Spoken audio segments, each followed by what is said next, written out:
नमस्कार व्यूअर्स मो मलय आपण मानक स्वागत करुछि मोर यूट्यूब चैनल ब्लेस प्रॉपर्टी।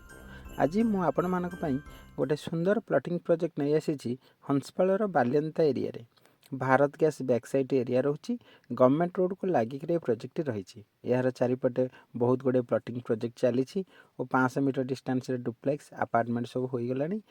आ ये प्रोजेक्ट रो डिटेल्स कहले यार मौजा आरआई तहसिल सब बालियंता रोची डिस्ट्रिक्ट खोर्धा।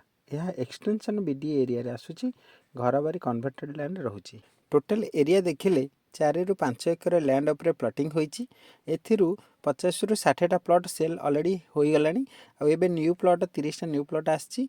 प्राइस देखिले मात्र 1300 टंका पर स्क्वायर फुट रोची। भुवनेश्वर डिस्टेंस देखिले लोकेशन पाखरु 6 रु 7 किलोमीटर डिस्टेंस रोची।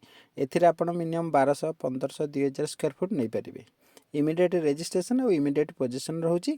बैंक फाइनेंस मध्य अवेलेबल रोची। ए प्रोजेक्ट पाखरु कम्युनिकेशन देखिले एनएच रु 2-3 पटे कनेक्ट रोड रोची। आपण हंसपाल दे आसी परिबे नखरा और पहाड़ देकरी प्रोजेक्ट पाखकु आसी परिबे। डिस्टेंस देखिले प्रोजेक्ट पाखरु Hanspal square 3.5 kilometre distance रोची।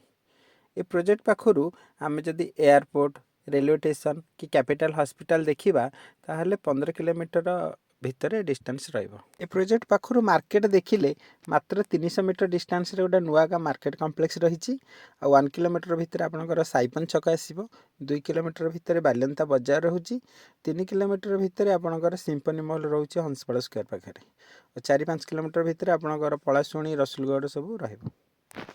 Education facility देखिले ए प्रोजेक्ट पाखरु 4-5 किलोमीटर भितर भल भल स्कूल कॉलेज रही। आपनकर बालियंतारे 1 किलोमीटर भितर नेहुर कॉलेज रोची। आ पुरी केनाल रोड रे आपनकर आस्था कॉलेज और ग्लोबल कॉलेज रही। और 4-5 किलोमीटर भितर आपनकर पहाड़ रे मदर स्कूल रोची।